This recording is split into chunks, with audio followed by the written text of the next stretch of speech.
This is the reason why you don't mock God. Watch this.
Notice what the Bible says according to the book of Galatians chapter 6 verse number 7 says, "Be not deceived, God is not mocked, for whatsoever a man soweth, that shall he also reap."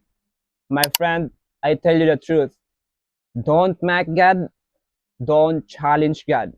If you like this kind of video, don't forget to like and share to watch more videos like this.